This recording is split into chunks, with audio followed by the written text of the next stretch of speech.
कोई चाहे न चाहे, कोई माने न माने, कोई उसे भजे न भजे, किंतु फिर भी एक अदृश्य बंधन जो कि कभी तोड़े टूट नहीं सकता, उससे चाहे हम जितने अनजान बन जाए, किंतु फिर भी वो अविज्ञात रूप से हम सब के बीच, हम सब के साथ रहता है। और वो अविज्ञात परमात्मा ही हम सब के जीवन को कहीं न कहीं आधार रूप होता है। श्रीमद् भागवत की एक बड़ी सुंदर सी कथा सहज स्मरण हुई। पिछले कई दिनों से हम लोग संबंधों पर बात कर रहे हैं। आगे लौकिक संबंधों में विश्लेषण बहुत अधिक हम लोग करेंगे, किंतु उस बीच लौकिकता में आध्यात्मिकता का समावेश यदि ना हो तो फिर वो सत्संग न होकर के केवल एक संभाषण होकर रह जाएगा। और इसलिए मध्य कड़ी में परमात्मा के साथ जुड़े हुए हमारे शाश्वत बंधन में उस परमात्मा की हम सब के जीवन में कैसी भूमिका होती है, आध्यात्मिक दृष्टिकोण से इसको समझ करके हम थोड़े सजग हो जाए और फिर भागवत धर्म की दिव्य भाव के साथ हम आध्यात्मिक और लौकिक संबंधों के विषय में और अधिक चिंतन में आगे बढ़ेंगे तो इसका विशेष महत्व लाभ ये होगा कि हम जिन संबंधों को सींच रहे हैं और चला रहे हैं, इसमें लौकिकता के साथ साथ एक विशेष दृष्टिकोण जुड़ेगा, वह होगा दिव्यता का।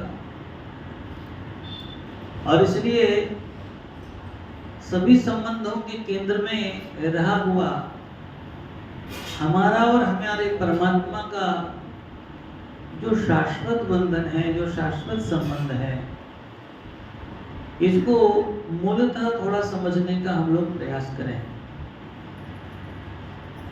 श्रीमद् भागवत में चतुर्थ स्कंद में एक प्रसंग आता है।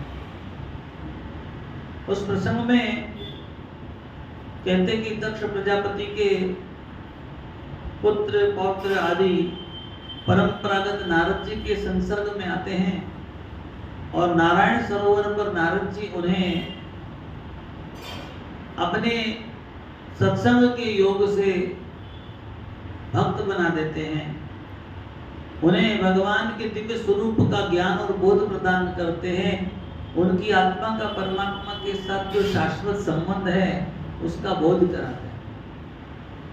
और उस क्रम में सारे के सारे लोग प्रभावित होकर के संन्यास ले लेते हैं। दक्ष प्रजापति क्रोधित होकर के नारद जी को शापित कर देते हैं कि तुम एक स्थान पर बैठ करके सत्संग करते हो और सबको ज्ञान दे करके ब्रह्म ज्ञानी बना करके सबको भगवत मार्ग में लगा देते हो। मैं इस प्रजा को उत्पन्न करता हूं ताकि संसार में प्रजा बढ़े। वो संतान की उत्पत्ति कर देखते देखते संसार भरा पूरा मेरा हो जाए, लेकिन तुम तो मेरे संसार को खाली करने में लगे हो। मैं जिसको प्रजा बढ़ाने के लिए गृहस्थाश्रम के लिए योग्य पत्नी या योग्य सत्पात्र ढूंढने के लिए भेजता हो, तुम उसको सत्संग कराते हो और उसको भगवान के साथ जोड़ देते हो। वे सारे के सारे सन्यासी बन जाते हैं, तो मैं तुम्हें शापित कर देता हूं कि तुम आज के बाद किसी एक स्थान पर टिक नहीं पाओगे। तो नारद जी ने कहा कि भ्राता, ये तो आपके मुझ पर बड़े उपकार हो गए, ये मुझ पर कृपा हो गई कि तुम एक स्थान पर रह करके कभी भजन नहीं कर पाओगे। ये अच्छा किया कि आपने भजन नहीं कर पाओगे, ऐसा नहीं कहा एक स्थान पर रहकर भजन नहीं कर पाओगे। इसका मतलब ये है कि मैं जहां कहीं जाऊं वहां मेरा भजन चालू रहेगा। आप मेरे भजन को तो नहीं रोक सकते। अब मैं भ्रमण करूंगा और इसका लाभ ये होगा अब तक तो जो मेरे पास आते थे मैं उसको सत्संग कराता था। अब यदि यहाँ कोई मेरे पास नहीं आता है तो मैं गांव-गांव जाकर के भजन कराऊंगा, सत्संग कराऊंगा। तो इस प्रकार से नारद जी ने ये श्राप को स्वीकार किया और वहां से नारद जी के साथ जुड़े हुए जितने भी सब संत हैं इन सबको भी ये श्राप का वहन करना पड़ा। यही कारण है कि साधु तो चलता भला, सत्संग की सरिता बहती क्योंकि संत चलता रहता है, आज यहाँ कल वहां परसों वहां, तो ये क्रम चलता रहा और चलते चलते संतों ने जो है अपने सत्संग का प्रवाह चालू रखा। तो इसी क्रम में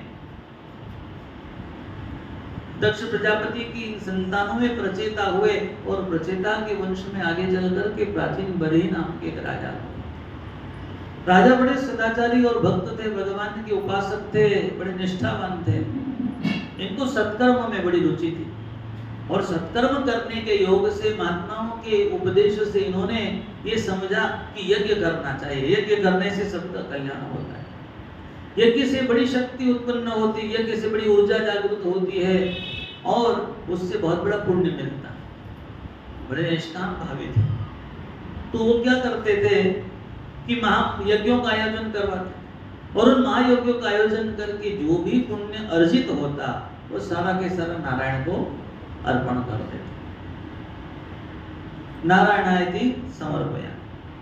अब ये क्रम चलता रहा, पुण्य अर्जित करना, नारायण को अर्पण करना, और इसी प्रकार उनका भक्ति का क्रम चलता रहा। एक दिन नारायण सरोवर के तट पर नारद जी महाराज की मुलाकात हो गई। नारद जी ने कहा कि राजा ये क्या कर रहे हो? पुण्य अर्जित करके तुमने सत्कर्म किया, सत्व को जगाया और सत्व जगा करके तुमने अब करना क्या चाहिए था? तो कहे कि सत्य के आधार पर तुम्हें सत्य का संग करना चाहिए था और सत्संग से तुम्हें अपनी चित्त शुद्धि करने की आवश्यकता थी। सत्संग होता क्यों है? अधिकांश यहाँ भी बैठे हुए सब लोगों की यही मानसिकता होगी और जगत में सभी की यही सोच और यही मानसिकता होती है कि सत्संग से पुण्य मिलता है, सत्संग में जाने से पुण्य अर्जित किया जाता है और इसके द्वारा व्यक्ति ऊर्जा संपन्न होता है, भगवान की कृपा को प्राप्त करता है। ये सब तो ठीक है, लेकिन सत्संग पुण्य अर्जित करने का माध्यम नहीं।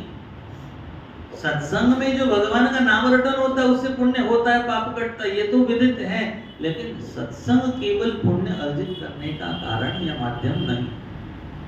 सत्संग क्यों किया जाए?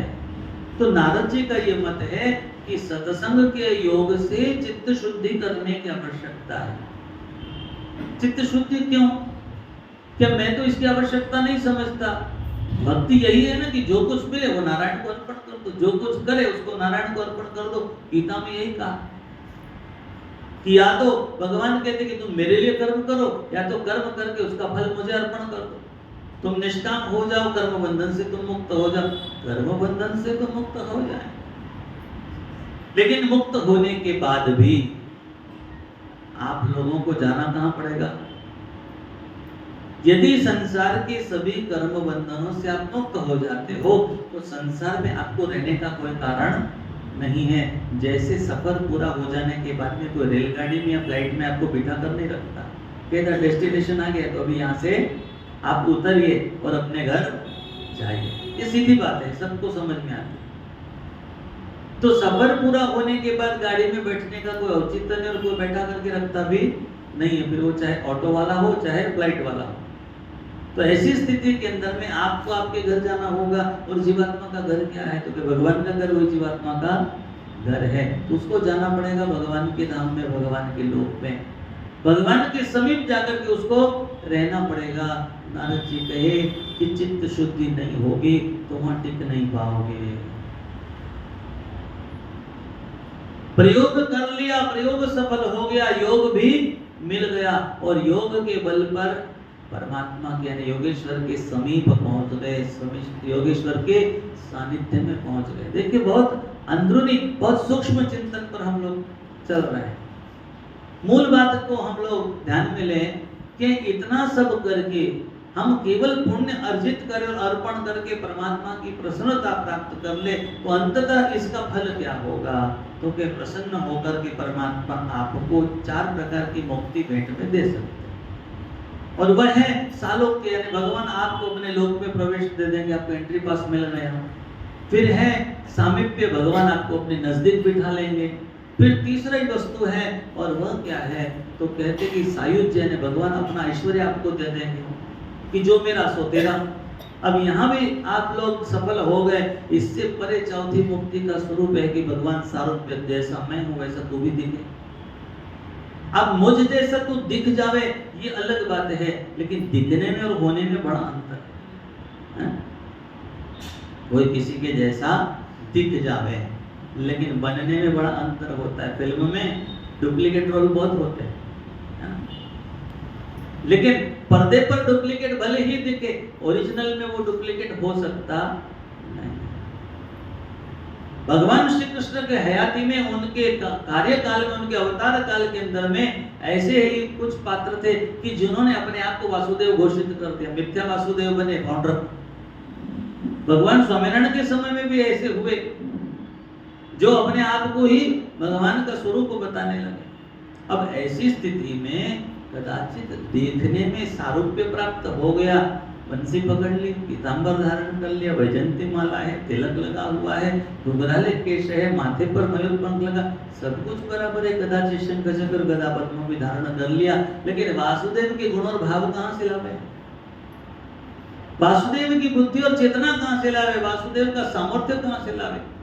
और सब कुछ हो,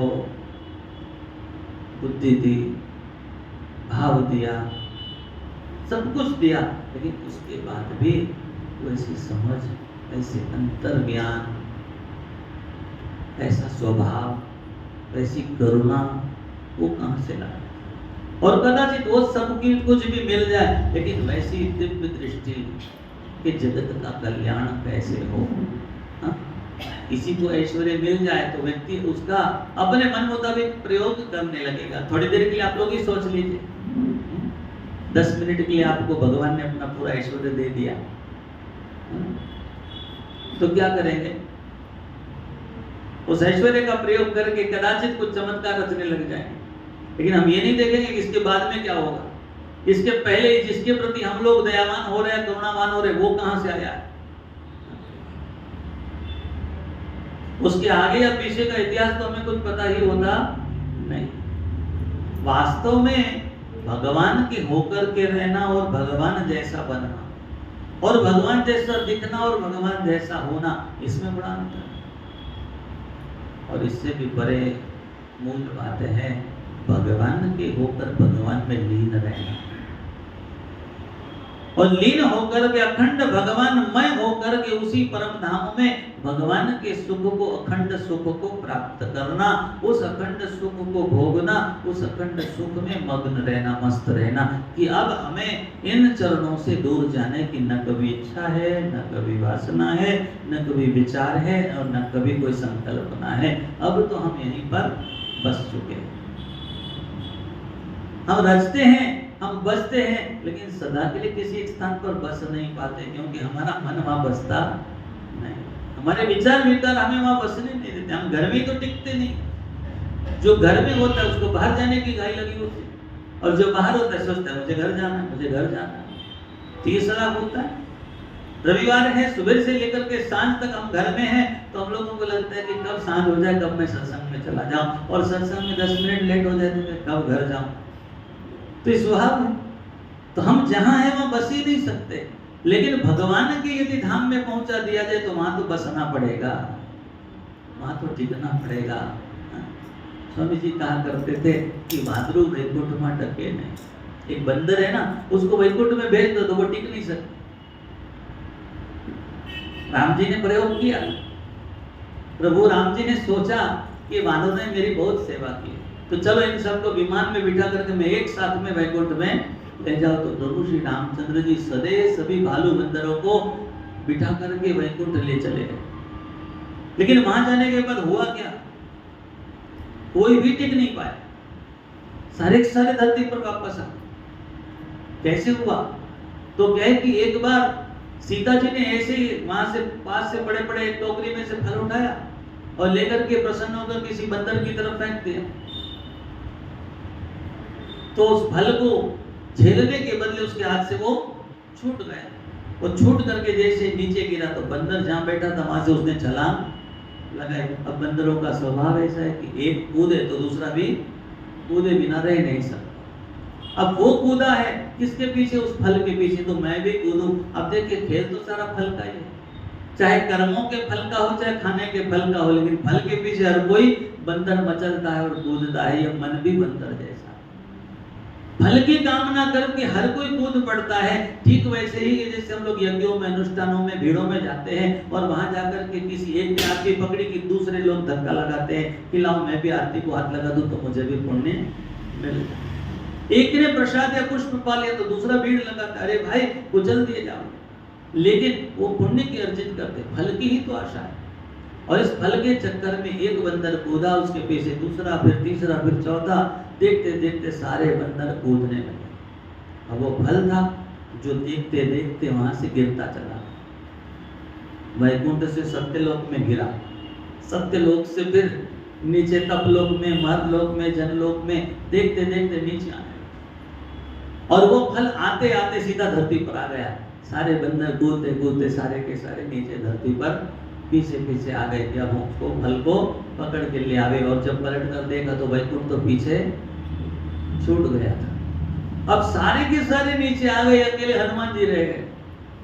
वैकुंठ में सारे बंदर आ गए, एक अकेले हनुमान जी रह गए। राम जी के पास हमें खड़े खड़े देखते रह गए, कहा कि प्रभु ये सारे चले गए और मैं यहाँ अकेला इन सब का स्वामी रह गया हूँ, मेरे लिए क्या आदेश है? प्रभु राम जी ने कहा कि देखो हनुमान, अब तुम भी वहीं चले जाओ तो अच्छा है। अब यहाँ तुम्हारा भी कोई काम नहीं है, क्योंकि यहाँ तो बस रहना है, बसना है और हम में लीन रहना, लेकिन तुम्हारा काम तो दुगना, भजन तो करना है। प्रभु भजन सुनबे को रसिया, भगवान की कथा सुनना, भगवान का भजन करना, ये तो हनुमान जी का काम है। लेकिन उसी के साथ साथ दुष्टों का हनन करना, भक्तों की रक्षा करना, ये भी हनुमान जी का काम। तो कहा कि उसके लिए तो आपको वहीं भक्तों के बीच जाकर के रहना होगा। तो आप हमारे संदेश वाहक हैं, आप हमारे माध्यम हैं, तो आप भी अब वहीं धरती लोक पर जाइए और वहीं जाकर के सदा वास करिए। तो हनुमान जी को भी प्रभु ने धरती पर भेजा, वैकुंठ में टिक नहीं था। उसका कारण क्या था? स्वभाव अड़े आ गया, फल की कामना अड़े आ गई। हनुमान जी ना पूछते प्रभु से कि प्रभु मेरे लिए क्या आदेश है, तो प्रभु हनुमान जी को भेजते क्या? यह भी प्रश्न है। हनुमान जी यदि पूछते ही नहीं और प्रभु की सेवा में मग्न होकर लीन रहते तो प्रभु उनको ध्यान से न उठते। लेकिन हमारा मन ऐसा है, एक वानर के जैसा चंचल, हम आसपास की होने वाली घटनाओं की ओर इतने अधिक आकर्षित होते हैं, इतने अधिक प्रभावित होते हैं कि हम उनके अनुरूप सारी क्रियाएं करने लगते हैं, हमारा मन भी उसके अनुसार मचलने लगता है। और इन्हीं कारणों से हम फिर भगवान के सानिध्य से वंचित हो जाते हैं। अब ये कारणों से छूटने का उपाय क्या है? तो कहा है भगवत गीता में, योगश्चित्त वृत्ति निरोधश्च। अब कहीं इन चरित्रों को चिंतन करते हुए गीता के कुछ सूत्रों का आधार ले रहे हैं कि योग क्या है। भगवान के योग में अखंड रहना है, लेकिन अखंड योग में रहने के लिए करना क्या पड़ेगा? तो क्या चित्त वृत्ति का निरोध करना पड़ेगा। और निरोध करके क्या करना है? चित्त एक विपरीत दिशा में जा रहा है, उसको रोकना है और सीधे दिशा में उसको प्रवाहित करना है, डायरेक्शन चेंज करना है, डाइवर्शन पकड़ना है। और फिर ये सब करके करना क्या है? तो कहे कि अपने चित्त की शुद्धि करनी है। क्योंकि जिस राह पर आप चल रहे हो, उस राह पर चलने के लिए और टिके रहने के लिए आपको उसके योग्य बनना पड़ता है। यदि आप उस मार्ग पर चलने के लिए योग्य नहीं रहेंगे तो मार्ग पर होते हुए भी आपका चलना बेकार हो जाएगा। जैसे ज्ञानी ज्ञान मार्ग पर चलता है, लेकिन अगर वो अपने ज्ञान को परिपक्व नहीं कर पाएगा तो उस ज्ञान में, उस मार्ग पर टिक नहीं पाएगा। इंजीनियरिंग में एडमिशन लेने वाला कोई व्यक्ति है, लेकिन यदि वो इंजीनियरिंग का बराबर ज्ञान नहीं प्राप्त करता तो इंजीनियरिंग का जो है डिग्री पर ठप्पा लगवाने से भी उसका काम होगा नहीं, क्योंकि वो फील्ड में टिकेगा नहीं। ऐसे कुछ लोग भी हमको मिले हैं कि जिसने एमबीबीएस की डिग्री तो ली है, लेकिन के महाराज प्रैक्टिस कुछ बराबर जमती नहीं। अभी मैं आजकल LIC का काम कर रहा हूँ, आजकल मैं किराना का दुकान चला रहा हूँ, ऐसे भी मिले हैं। सरकारी नौकरी मिली, लेकिन क्यों? तो क्या मुझे जमती नहीं। अब स्वभाव कुछ ऐसा है। ठाकुरों से ठाठ था उनमें, तो फिर वो नौकरी कैसे करते, किसी के हाथ के नीचे काम कैसे करते? कि हमारे बस की बात नहीं, हम किसी की नहीं सुनते। वे नहीं सुनते तो क्यों नौकरी करते? तो क्या छोड़ दी? अब कर क्या रहे हो? तो क्या घर में बैठे राम जी खा पी के पड़े, ऐसे भी लोग हैं। तो यहाँ पर जीवन में ऐसे कई लोग होते हैं, और जीवन में ऐसे प्रमाद का कारण क्या होता है कि चित्त की वृत्ति को हम उस दिशा की ओर लेकर के मोड़ नहीं पाए, और उस राह पर जब हम चल रहे तो उसके अनुरूप बन नहीं पाए। ठीक उसी प्रकार गंतव्य की यदि बात करें, वैकुंठ में हम पहुंच जाए लेकिन वहां टिकने के काबिल नहीं होंगे तो मोक्ष प्राप्त करके भी हमारा वो मोक्ष निरर्थक हो जाएगा। लोग कहे 4 पुरुषार्थ, धर्म अर्थ काम मोक्ष। धर्म किया लेकिन धर्म के अनुरूप नहीं हुए तो धर्म आपको फलीभूत नहीं होगा। अर्थ मिला लेकिन अर्थ की व्यवस्था कैसी करे, अर्थ संकल्प ठीक से यदि नहीं कर पाए तो अर्थ का अपव्यय होगा, और उसके लिए भी दोष के कारण अधर्म के पात्र आप बन जाओगे, और उसके कारण आप पर जो है दोष लगेगा, लांछन लगेगा, और दरिद्रता आपको घेर लेगी। कामना की यदि बात करते हैं, इच्छा यदि उचित नहीं की तो भी दंड मिलेगा, और इच्छा के अनुरूप आपको पदार्थ मिल गया लेकिन उस इच्छा को ढंग से आपने पूरा नहीं किया तो भी आप दंडित होकर के या दुखी होकर के कि सब कुछ मिला लेकिन ठीक से हम उसका उपभोग नहीं कर पाएंगे। देने वाले तूने सब कुछ दिया, पर हम क्या करें कि हमको कुछ ना मिला। झोली फटी हुई, सदुपयोग नहीं कर पाए, समय पर उपयोग नहीं कर पाए। होता है ऐसा, थाली परोसते हैं और लोग कहते हैं आइए भोजन करिए, गर्मा गर्म भोजन है कि नहीं, मेरी अभी भूख नहीं, मेरी अभी इच्छा नहीं, मना कर दिया, थाली ऐसे कैसे पड़ी रहेगी। 2 घंटे बाद आया कि लाओ परोसो, भूख लगी है, और परोसने को जावे तो पता चले कि थाली वहीं पड़ी थी, बिल्ली चट करके चली गई। अब खाइए, क्या खाना है?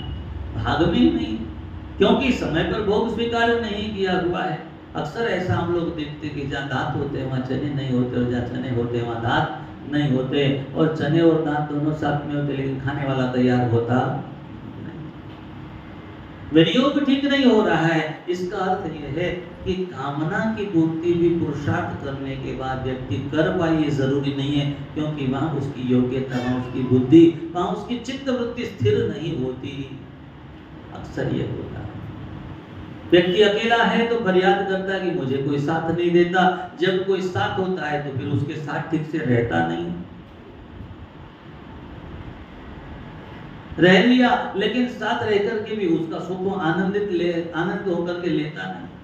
कदाचित सुख मिल रहा है लेकिन फिर उसमें समाधान व्यक्त करता नहीं है, और ऐसे कारणों से कहीं ना कहीं वो साथ को खोता है। सुख मिला लेकिन उपभोग नहीं किया, उचित ढंग से उपयोग नहीं किया, और उपभोग के लिए कुछ नियम बताए हुए, वहां पर भी धर्म लागू होता है। समय, स्थान, वस्तु, परिस्थिति, नियम सबको जो है संजो करके विवेक पूर्वक जो है उपभोग कराना पड़ता है। जैसे भोजन दिया है लेकिन भोजन को भी व्यवस्थित रूप से ग्रहण करना पड़ता है, ठीक से खाना पड़ता है, वरना कुछ लोग ऐसे हैं कि खाते कम और गिराता है ज्यादा है, मुंह में कम डालते हैं और थाली से बाहर ज्यादा गिराते। यज्ञ लोग करने बैठते लेकिन अग्नि में आहुति ताप के कारण पीछे चले जाते, और दूर जाने के कारण आधी आहुति अग्नि में पड़ती, आधी आहुति बाहर असुरों को जाती है। तो इसका अर्थ है कि हमने अपनी इच्छा का समाधान तो किया, कि हमने यज्ञ किया, कामना पूर्ति कर दी, इच्छा थी मेरे यज्ञ करने की, मैंने कर तो दिया, लेकिन फल उसका उचित प्राप्त नहीं किया, क्योंकि उसका उचित विनियोग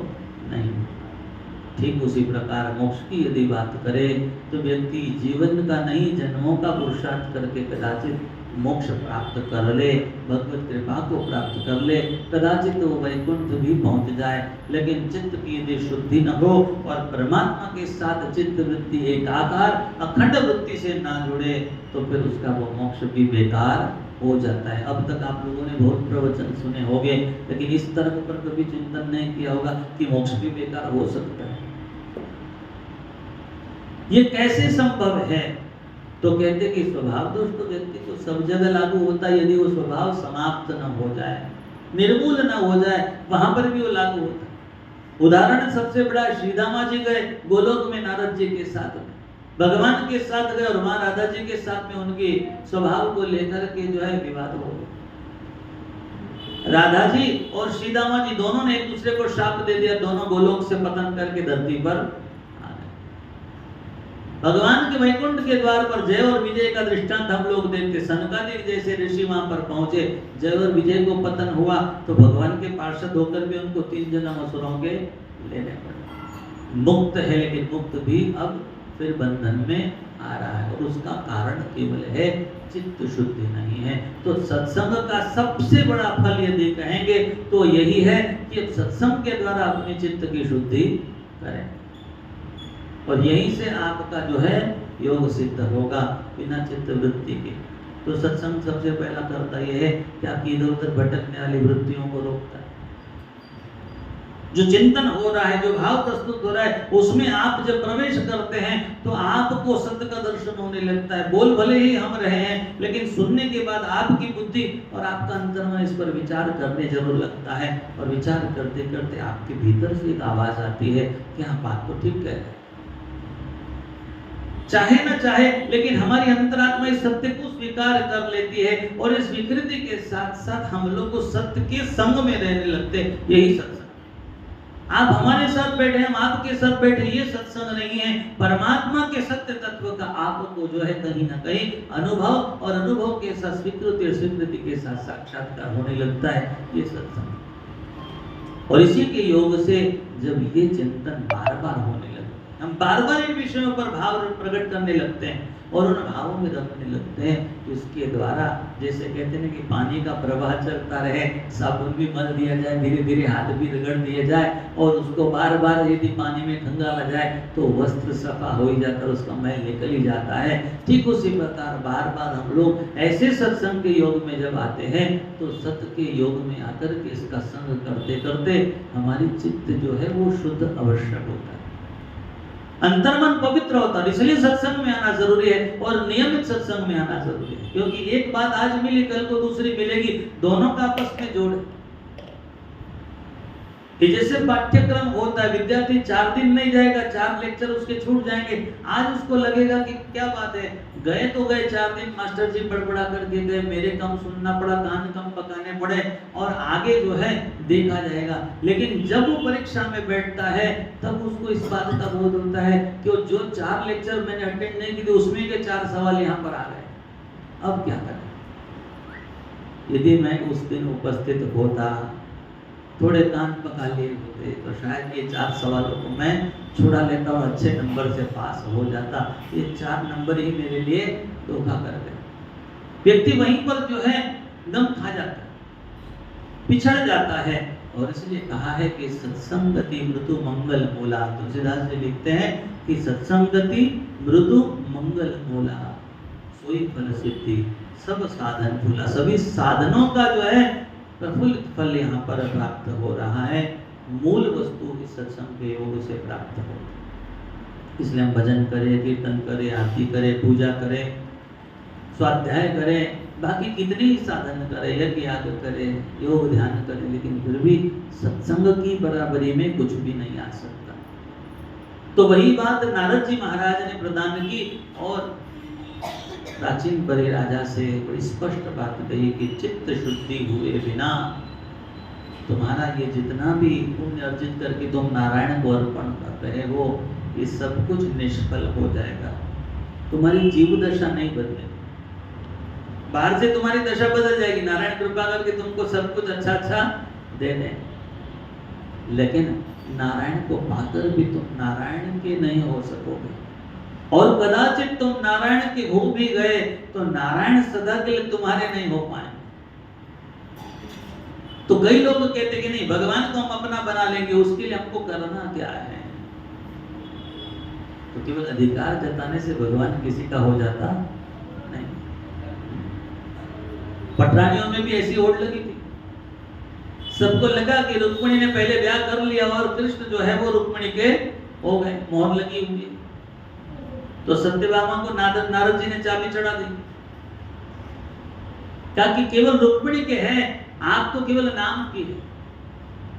तो कह नहीं, मैं अपार प्रेम करती हूँ, श्री कृष्ण भी मुझे अपार प्रेम करते, और मैं ठाकुर जी की हूँ। अभी है तो फिर क्या वो आपके हैं? तो कहा वो जरूर मेरे, लेकिन क्या वो सदा के लिए आपके पूरे पूरे आपके हैं? तो फिर वो चुप हो गई, ताकि मैं ये नहीं कह सकती कि पूरे पूरे मेरे हैं। तो फिर क्या किया जा सकता? सत्यभामा के मन में बीज पड़ गया कि मैं ऐसा क्या करूं कि ठाकुर जी सदा के लिए पूरे पूरे मेरे ही हो जाए। अब यहाँ अधिकार की बात आ गई और तब भगवान को अपना बना लेने के लिए एक होड़ लगी और होड़ में नारद जी महाराज से ही परामर्श करते कि महाराज ऐसा कोई उपाय हो तो बताइए कि कृष्ण सदा के लिए पूरे पूरे मेरे हो जाए। तो कि तुमने सोचा और चाहा और अभी मिल गया, ऐसा थोड़ी होता है। या तो फिर से तुम्हें इनको छोड़ करके जन्म साधना के लिए जाना पड़ेगा, और या तो एक उपाय है, दान के कारण काम संभव हो सकता है कि हम जो यहाँ जमा करते वो वहां से हमको मिल जाता है। इस लोक में तो कृष्ण आपके प्रति इस बात को कोई झुठला सकता नहीं है, संबंध जुड़ गया है, लेकिन देह छोड़ने के बाद में जब जाओगी तो वहां पूरे पूरे आपके हो जाएंगे। आगे के लिए फिक्स में आपका नाम आ सकता है। वो कैसे होगा?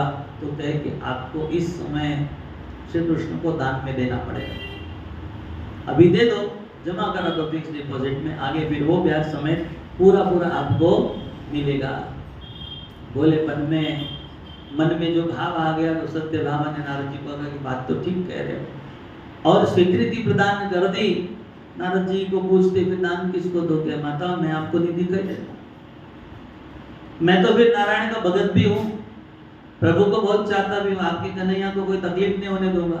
इधर उधर किसको देंगे, उसके घर में बराबर व्यवस्था नहीं है, ठीक से भोग नहीं लगावे, आरती नहीं करे, इनकी पूजा नहीं करे, इनकी रुचि को ना समझे, तो फिर वहां तकलीफ हो सकती है। लेकिन आपके ठाकुर जी को कोई तकलीफ नहीं होगी थी, वो मेरे साथ रहेंगे। उसको ये भी बात मन में अच्छी लगी, तो लेकर के हाथ में नारद जी ने झट से पानी पकड़ा दिया, संकल्प दिलवा दिया और संकल्प लेकर के अपने हाथ में कृष्णार्पण अर्पण करवा लिया। और संकल्प लेते ही नारद जी ने दान में श्री कृष्ण को प्राप्त कर लिया। लोभ में आकर के भगवान को परिपूर्ण प्राप्त करने के लिए, कृष्ण को अपना बनाने के लिए सत्यभामा ने अपने पति श्री कृष्ण का दान नारद जी को कर दिया। और नारद जी के धन्यवाद, आपने बहुत बड़ी कृपा की, जो मैं कभी न कर पाता वो आपने कर दिखाया। और भगवान के शयन खंड में पहुंच गए जहां प्रभु पड़े हुए थे, हाथ पकड़ कर चलिए। प्रभु ने कहा कि आज आप ऐसे स्वामित्व दिखा करके मुझे हाथ पकड़ कर कहते हो कि चलिए, कहाँ चलिए? तो क्या जहां मैं ले चलूं वहां चलिए, मेरे साथ भटकने चलिए, क्योंकि मेरा कोई ठिकाना है नहीं हो रहा, मैं जहां जाऊंगा वहां आपको चलना है। क्यों भला मैं जाऊं? प्रभु ने पूछा। तो क्या आप इसलिए जाएंगे क्योंकि आप अब मेरी निजी संपत्ति बन चुके हैं। मैं आपकी संपत्ति कब से हो गया? तो क्या कि जिसका आप पर अधिकार था, उस पत्नी आपकी सत्यभामा ने मुझे भेंट में, दान में आपको दे दिया। झूठ लगता था, पूछ लो। सत्यभामा पीछे पीछे दौड़ी चली आई। श्री कृष्ण ने पूछा कि प्रिय क्या ये सब ठीक कह रहे हैं? तो कहते हाँ प्रभु ऐसा ही हुआ है, क्षमा करिए, लेकिन ये सब इसलिए किया क्योंकि मैं आपको बहुत प्रेम करती हूँ और सदा के लिए आपको अपना बना करके रखना चाहती हूँ। भगवान ने कहा कि जैसी तुम्हारी इच्छा। तो मैं चला, लेकिन जैसे ही प्रभु महल से बाहर निकलने लगे, पवन वेग से ये समाचार सारे द्वारिका नगरी में फैल गया। 16,108 सबके सब आगे खड़े हुए। दावेदार एक नहीं था, अभी एक छूटी तो बाकी 16,107 रही है। सबके सब आकर के उपस्थित हुए, लेकिन 7 नहीं थे, 6 थे। रुक्मिणी अपने महल में भजन कर रही थी, वो कृष्ण भाव में मग्न थी, उसे ये सब बातों की कोई खबर नहीं थी। और सारी के सारी पट्टाणियों ने आकर के सत्यभामा को पूछा कि सब क्या हो गया, और तुमने हम सबको पूछे बिना, क्यों? कृष्ण तो हमारे भी है, तुम्हारे अकेले के है नहीं, ये तुम अच्छी तरह से जानते हो, लेकिन स्वार्थ में आकर ये अपना बनाने के लिए तुमने प्रभु का दान कर दिया। नारद जी कहे कि नहीं ये हमारे भी है। नारद जी की वो मैं कुछ नहीं जानता, जिसने दिया है आप जाके उससे निपटो, मैं तो अपनी संपत्ति लेकर के चला। अब सत्यभामा ने पैर पकड़ लिए, नारद जी की कृपा करिए प्रभु, लौटा दीजिए उनको। कहे कि माते दान में दी हुई वस्तु लौटाई जाती नहीं। सारे के सारे लोग फिर एक साथ जुट करके नारद जी महाराज का मार्ग रोक लेते कि आप इनको लेकर के नहीं जा सकते, हमारे चाहे प्राण चले जाए। नारद जी ने कहा कि प्राण की यहाँ कोई बात नहीं है, बात तो सिद्धांत की है, आप इस बात को प्रमाणित करें। और दान में दी हुई वस्तु वापस ली जाती है क्या, ये आप ही बताइए। प्रभु आप बताइए। प्रभु के ये बात तो आप सही कह रहे हैं। प्रभु ने भी समर्थन कर दिया नारद जी का, कहा कि अब मैं आपका हूं तो आपकी बात मुझे माननी पड़ेगी। सारी के सारी स्त्रियां जो है सब मिलकर के सत्यभामा पर टूट पड़ी। वो बेचारी रोने लगी। सत्यभामा ने कहा कि देखो भूल तो मुझसे हो गई, लेकिन अब इसको मैं अकेले नहीं सुधार सकती। जैसे तुम सबने साथ देकर के नारद जी का मार्ग रोका है, वैसे आप सब मिलकर नारद जी को मनाओ और कहो कि कृष्ण को वापस लौटा। हम उसके लिए जो कहे सो करने को तैयार है। नारद जी ने कहा कि एक ही उपाय है कि दान में दिया तो वो मेरे हो गए, अब मुझसे यदि आप लौटा कर लेना चाहते तो मैं तो आपको दान देने वाला नहीं मुफ्त में, तो इसका एक ही उपाय है कि आप सब लोग जो है इनको खरीद लीजिए, मैं इनको बेचने के लिए तैयार हूं। अब मेरी वस्तु है तो मैं इनको दे सकता हूं, आप इनको मोल ले लीजिए। भगवान का मोल तो हम दे सकते हैं। सभी पठानियों को लगा कि भगवान की दी बहुत संपत्ति, जेवरात, सोना, हीरे, जवाहर सब कुछ हमारे पास है, तो हम सब लोग कहें कि ठीक है, पति से बढ़कर के कोई गहना होता है क्या, कोई संपत्ति होती है, तो प्रभु आपके लिए हम अपना सब कुछ न्यौछावर कर देंगे। और ये कह करके सभी स्त्रियां जो है अपना अपना धन जोड़ने लगी। सबने अपना स्त्री धन बटोरा, अपने अपने घर से महल से लेकर के आई और ला करके सबने तैयारी किया। नारद जी ने कहा कि कैसे तोल करके दोगे? कहा बेटा ये प्रभु को तराजू। प्रभु देख करके आनंदित हो रहे कि देखो आज मेरा मोल लगाने को तैयार हो गई, आज मेरी कीमत इन लोगों को समझ में आ रही है। ऐसे तो समझती नहीं थी, लेकिन अब समझ रही है। तो फिर प्रभु बैठ गए एक और तराजू में और नारद जी महाराज कह रहे कि रखो रखो, जो भी है इधर रखो, यदि बराबरी का हो जाए तो इनको ले लीजिए। तो इसमें भी थोड़ी होड़ लगी, ताकि मैं मेरी संपत्ति पहले दे देती हूँ, कृष्ण मेरे हो जाएंगे। सत्यभामा ने ला करके जल्दीबाजी में सबसे पहले अपने महल को खाली किया, ताकि मेरे पिताजी के पास स्यमंतक मणि था और बहुत सारा सोना उन्होंने इकट्ठा करके मुझे दिया हुआ है, तो लाया सारा के सारा सुवर्ण लेकर के तराजू में धर दिया। लेकिन तिनका भर भी जो है वो पलड़ा ऊपर नहीं उठता। भगवान को कैसे अपना बनाए, यहाँ भाव आ रहा है। अब ऐसी स्थिति में चित्त में कहीं ना कहीं स्वार्थ, प्रभु को पाना तो चाहते हैं, लेकिन युक्ति और प्रवृत्ति के साथ स्वभाव और भाव, इस सब में जो है कहीं ना कहीं भेद है। चित्त भी पूर्ण रूप से शुद्ध नहीं है, गोविंद को ठीक से भी जाना नहीं, भगवान का यथार्थ महिमा समझा नहीं है, भगवान की रुचि जानी नहीं है, भगवान किस बात से सदा प्रसन्न रहते हैं, भगवान कैसे किसी भक्त के अधीन होकर के रहती है, भाव समझा नहीं। और ऐसी स्थिति में संपत्ति ला करके रख दी, उतावला था मन। फिर एक के पीछे एक सारी के सारी स्त्रियों ने अपनी अपनी संपदा को तराजू में ला करके रखना शुरू कर दिया। तराजू छोटा पड़ने लगा, भार बढ़ने लगा, लेकिन भगवान का जो पलड़ा है वो एक दिन का भर भी ऊपर उठता नहीं। स्त्रियां पूछते प्रभु से कि प्रभु आज आपने भोजन में ऐसा क्या खाया था, आपका इतना वजन कब से बढ़ने लगा? वो कहे मैं क्या जानूं, बस इन्होंने बिठाया है। नारद जी आपने तो कोई चमत्कार नहीं किया, आप ये तराजू से थोड़े दूर रहिए, आप हाथ लगा करके इसको कोई जो है अपना प्रयोग तो नहीं कर रहे हैं, कोई चमत्कार तो नहीं कर रहे। नारद जी ने कहा कि ठीक है मैं 10 हाथ दूर रह जाता हूँ।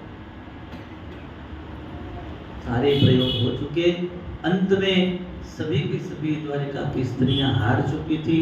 द्वारिका की सारी संपत्ति एक और, कृष्ण अकेले एक और। ऐसे समय पर कहते हैं कि जाम्बवती ने कहा सत्यभामा से कि भूल हमसे हुई है, तुम्हारे मन में ये विचार आया कहाँ से? तो कहे कि बस मेरे मन में ये था कि दीदी रुक्मिणी ने विवाह सबसे पहले किया और कृष्ण केवल उनके थे, हम बाद में आए। नारद जी ने ऐसे कह दिया कि फिर उनके अधिक और आपके कम हैं, सदा आपके कब होंगे, और वहां से मेरे मन में ये भाव। देखिए भगवान को पाना है लेकिन होड़ के कारण, भगवान को लेना है लेकिन कहीं न कहीं द्वेष के कारण, कहीं न कहीं ईर्ष्या के कारण। तो भगवान ईर्ष्या के कारण, द्वेष के कारण या स्पर्धा के कारण किसी के नहीं हो सकते।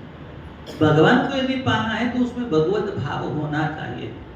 मनि नाहि भाव मने देवा मला पाव। अब ऐसी स्थिति में भगवान को लेना चाहती है तो क्यों कर भगवान ऐसे मिलेंगे?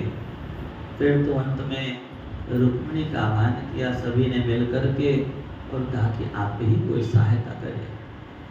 देवी रुक्मिणी के मन में कोई रंज नहीं था, क्योंकि रुक्मिणी ये सत्य जानती थी कि कृष्ण सब में है और कृष्ण सबके है।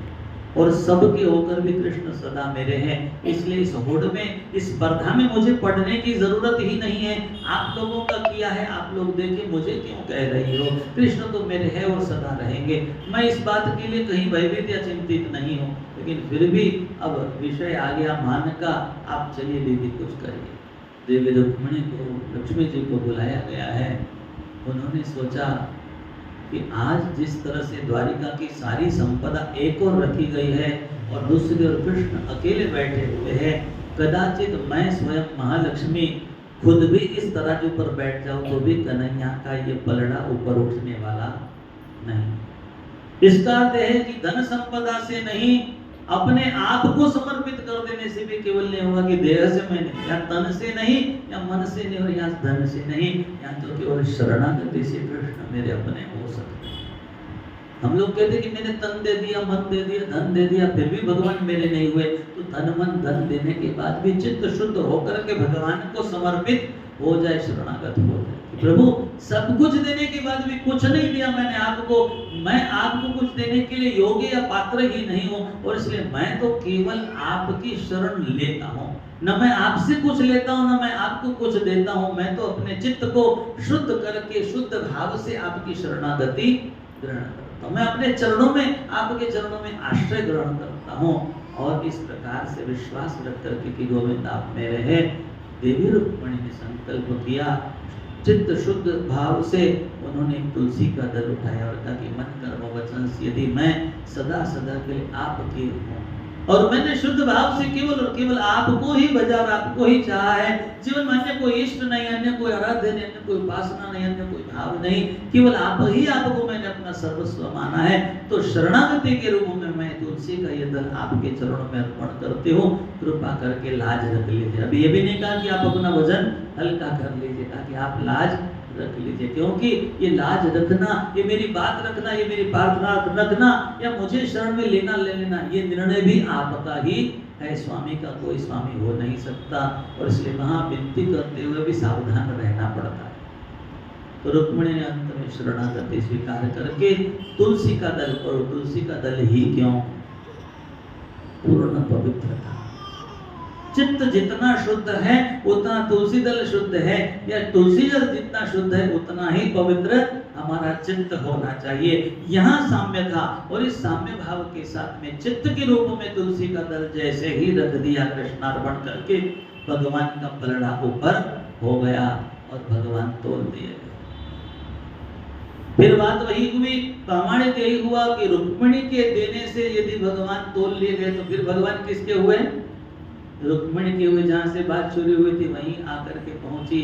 ठाकुर जी उतरने से पहले रुक्मिणी क्या करती है ये देखो। रुक्मिणी कहते हैं कि प्रभु ने कृपा करके हम सबकी लाज रख ली है, कृष्ण मेरे होकर भी सबके और सबके होकर भी कृष्ण मेरे हैं, और इसलिए बस हम लोगों को कृष्ण को राजी रखने का, कृष्ण के सानिध्य में टिके रहने का एक ही उपाय है, और वह है हम शुद्ध चित्त रख करके भगवान की अखंड जो है उपासना करें, भगवान से निरंतर प्रेम करते रहे। क्योंकि ऐसा शुद्ध अंतःकरण रख करके जब हम प्रेम करेंगे तो भगवान से अधिक शुद्ध जगत में कुछ भी नहीं है। तो कोई जैसे साफ सुथरी अति शुद्ध वस्तु, उसको हाथ लगाने के लिए हमको हाथ शुद्ध रखने पड़ते हैं, ठीक उसी प्रकार भगवान से भी शुद्ध जगत में कुछ नहीं है, तो उन तक पहुंचने के लिए भी हमको शुद्ध होना पड़ता है। यही कारण है हमारे पूजा पद्धति में भगवान के पास जाने के पहले स्नान करना पड़ता है, भगवान को भोग या कोई वस्तु अर्पण करने के पहले हाथ धोने पड़ते हैं, भगवान के आगे कुछ बोलने करने के पहले हमको मुंह के आगे हाथ रख करके मंत्रोच्चारण करने, हर जगह पर शुद्धि का पालन करने का विधान यही है। लेकिन होता यह कि धर्म पालन करते बाह्य शुद्धि को हम लोग समझते हैं, आंतरिक शुद्धि की ओर हम ध्यान नहीं देते। तो उपासना पद्धति में जीवात्मा और परमात्मा का जो अटूट संबंध है, इसको शाश्वत रखने के लिए इस लोक में हो या परलोक में हो, भगवान के चरणों में अखंड सानिध्य में टिके रहने के लिए हम चाहे बाकी कोई कर्म न्यून या अधिक करें, जैसे किसी को सेवा पूजा ज्यादा नहीं समझते, आरती कैसे पकड़े नहीं समझता, अगरबत्ती कैसे घुमाए या लड्डू कैसे भगवान को भोग में लगावे, या बहुत सारी चीजें ऐसी जो हर किसी को समझती नहीं है, किसी को मंत्र नहीं बोलना आता, किसी को कर्मकांड नहीं समझ में आता, किसी को श्रृंगार नहीं समझ में आता। कोई जरूरत नहीं कि आपको ये सब कुछ समझे, जितना आता है उतना आप करिए, जैसा आता है वैसा करिए, और जो कुछ भी मिले वो भले ही आप लोग भगवान को अर्पण करें।